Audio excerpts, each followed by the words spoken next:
سلام دوستان، وقتتون بخیر. امیدوارم حال دلتون خوب باشه.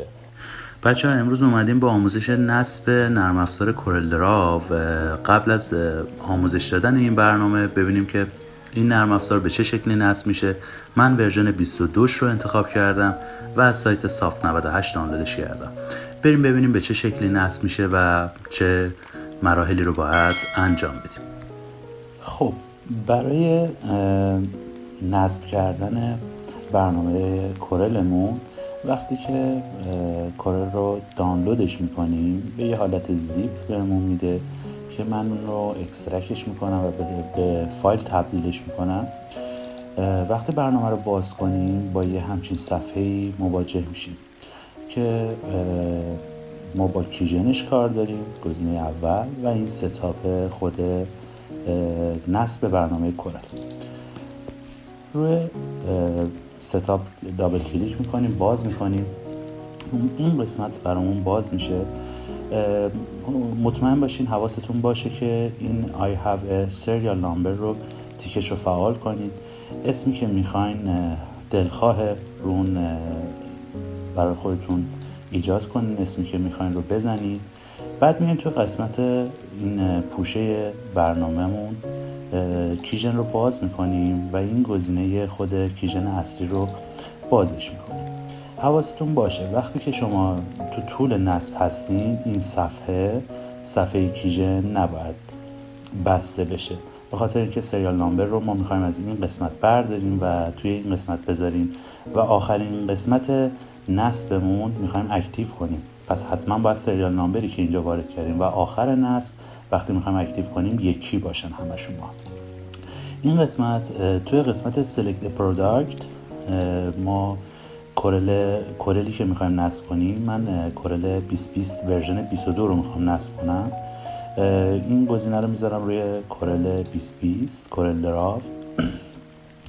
بعد میام حالا یه سریال نامبر کلیک میکنم که سریال نامبر جدید خود کورل رو بهم بده و کامل میگیرمش، یا کنترل سی کپیش میکنم یا روش کلیک راست میکنم و کپی رو میزنم.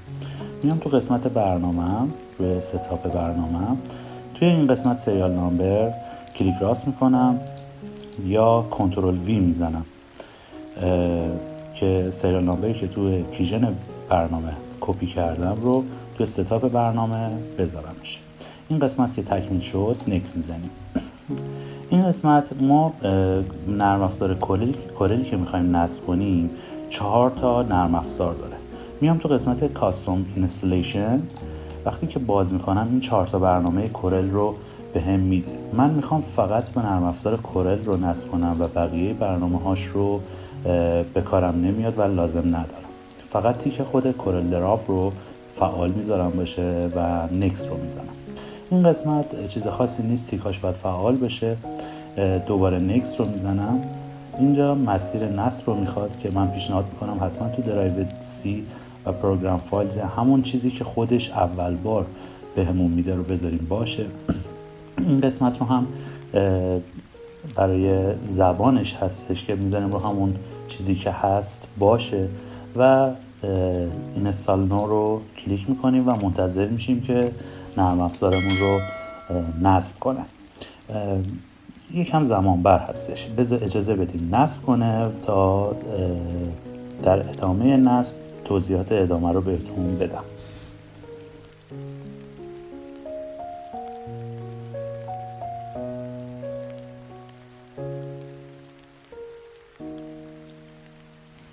خب وقتی برنامه نصب شد با همچین پنجره روبرو میشیم که این پنجره رو میبندیمش.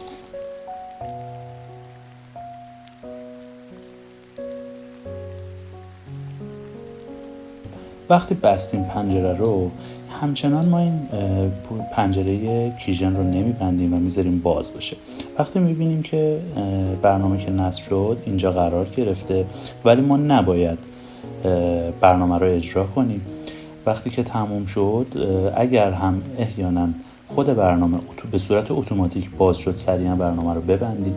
فقط حواستون باشه، من این نکته رو فراموش کردم بهتون بگم، تو طول نصب حتما اینترنتتون رو قطع کنین و اگر آنتی ویروس دارین، آنتی ویروستون رو هم به صورت دستی غیر فعالش کنین که تو طول نصب آنتی ویروس نرم افزاری که دارین نصب میکنین رو به صورت ویروس شناسایی نکنه و خودش اتوماتیک حذفش نکنه و بعد از اینکه نصبتون تموم شد آنتی ویروس رو به صورت دستی دوباره فعالش کنین. خب وقتی نصب تموم شد ما اینجا این قسمت که گفتیم پنجره رو نبندین، اکتیویشن کد رو کلیک میکنیم و برنامه رو اکتیو میکنه برامون، اوکی میکنیم دیگه، باش کاری نداریم و میبندیمش. برمیگردیم تو صفحه که فایل های نصب برنامه کورل هست، همون قسمت کیژن. اینجا یه گزینه داریم بلاک هاست کورل، روی این قسمت کلیک راست میکنیم و ران از ادمنستریتور کلیکش میکنیم که باز بشه. وقتی باز شد شما اینجا براتون نوشته press any key to continue.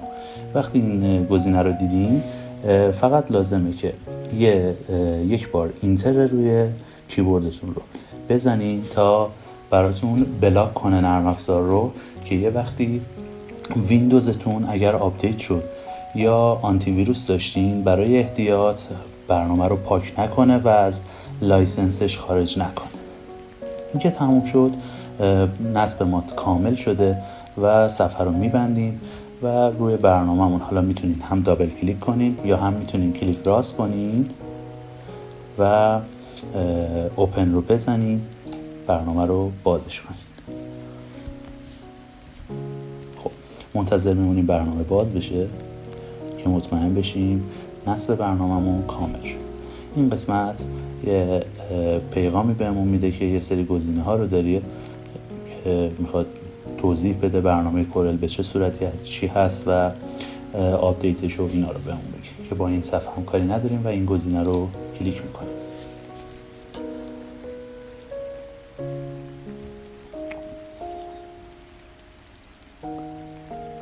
برای اولین بار که برنامه نصب میشه یکم زمان بر هست برنامه باز بشه. خب این محیط کورل نصبمون کامل شد و برنامه اجرا شد و باز شد. از اینکه تا اینجای ویدیو با من همراه بودین بسیار بسیار بچه ازتون ممنونم.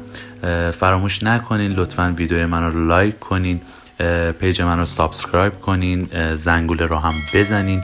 اگر سوالی نکته‌ای چیزی بود حتما توی کامنت ها برام بنویسین، خوشحال میشم جوابتون رو میدم. باعث افتخار من بود، ازتون ممنونم. تا ویدیو بعدی، خدا نگهدار.